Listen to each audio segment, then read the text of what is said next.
Bien, pues como les decía antes de irnos a publicidad, encaramos ya la recta final del programa y vamos a finalizar hoy el programa hablando de salud. Lo vamos a hacer con el doctor Jaime Alcaraz Sintes.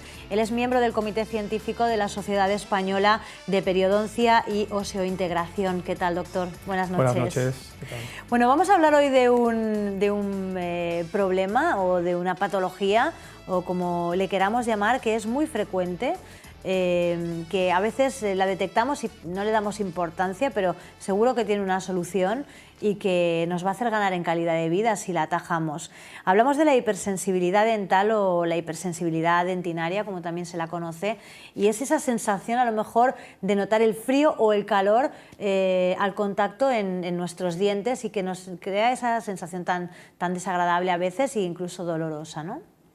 Exactamente. La hipersensibilidad dentinaria o hipersensibilidad dental, como se denomina corrientemente, es una sensación de dolor, dolor intenso, que es brusco, es pasajero, transitorio, de corta duración y que está en relación siempre con la reacción frente a estímulos, ya sean táctiles, térmicos o químicos. Entonces, una vez que ese estímulo ha desaparecido, desaparece esa sensación dolorosa. Por eso es un dolor transitorio agudo y momentáneo. ¿Y es frecuente?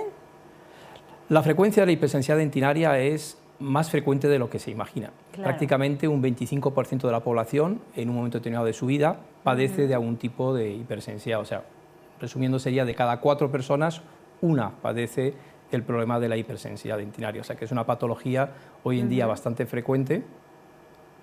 Y doctor, ¿nos la tratamos o decimos, bueno, ay, mira, tengo pues los dientes más sensibles de lo normal, pero bueno, eso pues seguramente será, ¿nos cuesta ir a revisarnos esto?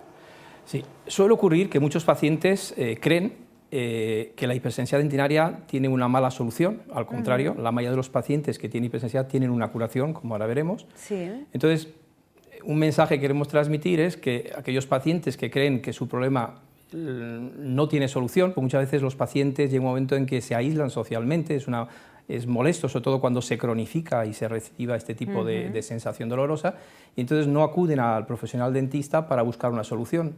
Y de manera indirecta, debido a esa sensación molesta al cepillado o al estímulo de determinados alimentos o bebidas, entonces lo que hacen es disminuir la técnica de cepillado, bajar la higiene oral. Entonces, al bajar la higiene oral, agravamos el problema que pueda tener este paciente, entonces en vez de atajar el problema lo que se hace es complicar y alargarlo. Claro. ¿Y se puede prevenir? Sí, lo importante es saber, antes de hablar un poco de tratamiento y prevención, lo ideal sería tener un poco la idea de qué es la hipersensibilidad dentinaria, por qué está producida. Entonces, la causa de la hipersensibilidad dentinaria es debido a que en el diente hay una exposición de la dentina. Sí. La dentina es una parte del diente que está cubierta por el esmalte, en la parte visible del diente, y la dentina también está cubierta por el cemento de la raíz, que normalmente lo tapa la raíz y el hueso. Entonces, normalmente la dentina no se ve en una boca sana, de salud bucal, no es visible la dentina, ni en la parte superior ni en la parte inferior. Entonces, cuando se produce una exposición de esta dentina, ahora veremos las causas, es cuando se empieza a manifestar en algunos pacientes este problema de hipersensibilidad. Sí. Entonces, no siempre que hay una exposición de la dentina va a haber molestias o dolor. Tiene que coincidir que la dentina, los túbulos que comunican esta dentina con el interior del diente, donde está el nervio, estén abiertos. Claro. De manera que en esos túbulos se producen una serie de movimientos, de fluidos, que con los estímulos táctiles, térmicos o químicos es cuando se produce esta sensación aguda de molestia pasajera y transitoria. Pero si esos túbulos están cerrados, a pesar de que el paciente tiene una exposición de dentina visible, no tenemos sensación dolorosa. O sea, tiene que coincidir exposición de la dentina más apertura de estos túbulos para que se presente esta sensación dolorosa. Claro. Esas serían un poco las causas que lo provocan. Y eso sería, en realidad, sería, digamos, el momento en que se produce, pero las causas las tenemos que dividir en 2 grandes grupos. O sea, puede haber causas de hipersensibilidad dentinaria porque hay una lesión de los tejidos blandos o bien una lesión de los tejidos duros. Y cada grupo tiene unas causas individuales o específicas. Entonces, dentro de, por ejemplo, las causas de lesiones de tejidos blandos, la causa más frecuente son, por un lado, lo que es el cepillado excesivo o exagerado, con demasiada fuerza, Sí. en la encía, que produce una retracción, o bien el uso de cepillos demasiado duros, o una técnica de cepillado inadecuada, horizontal, con mucha fuerza, eso por un lado. Por otro lado tendríamos los pacientes que tienen las enfermedades de las encías, la periodontitis, donde se produce una subida, una retracción de encía, porque hay una pérdida de hueso por el proceso de la periodontitis, entonces se expone la raíz del diente. Sí. Si aparte de exponerse esa raíz del diente que tiene cemento, hay una exposición posterior de la dentina, es cuando viene este problema de la hipersensibilidad. Entonces, estas dos causas de lesiones de tejidos blandos, tanto de cepillado como de periodontitis, pertenecen al grupo de causas de lesiones de tejidos blandos. Y luego tenemos las causas donde se produce por una lesión de tejidos duros. Sí. Por un lado tenemos también el cepillado. Un cepillado demasiado agresivo puede producir una lesión de cepillado, una lesión de esmalte. Eso se llamaría atricción. Por otro lado, hay pacientes que debido a la dieta, ya sea alimentos sólidos o líquidos, toman dietas ácidas. Ahora sí podemos hablar con más detalle de la dieta, que es muy importante en la prevención. Entonces, estas sustancias, alimentos sólidos o líquidos que tienen un pH bajo, van a producir un estímulo cuando hay una dentina expuesta. Claro. Y la tercera causa dentro del grupo de lesiones de tejidos duros sería cuando el paciente es apretador, es bruxista, estrés en boca, aprieta, entonces desgasta los dientes.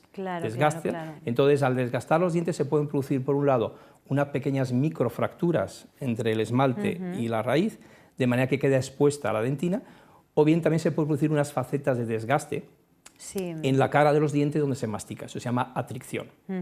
Entonces, este gran grupo de lesiones de tejidos duros sería cepillado, problemas de dieta, y por otro lado el bruxismo, el apretamiento de los dientes. Entonces, lógicamente, si estas son las dos causas grandes que lo producen, pues, para tratar este problema tendremos que tratar las dos causas. Y luego aparte hacer prevención. Claro que sí.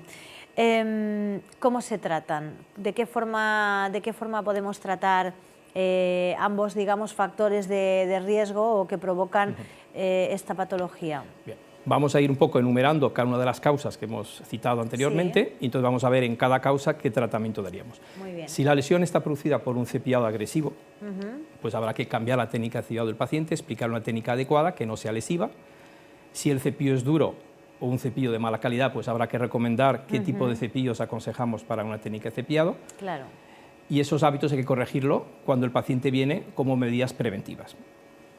Por otro lado, si el paciente padece de las encías, tiene una enfermedad de las encías que se llama periodontitis, donde hay una exposición de las raíces y hay un problema de hipersensibilidad, lo primero que tenemos que hacer es tratar esa enfermedad de las encías mediante tratamiento de encías raspados o cirugías y mantenimientos, y que el paciente de manera preventiva siga un protocolo de mantenimiento de revisiones con una higiene muy buena. Cuanto más higiene tenga el paciente, menos problema de hipersensibilidad hay.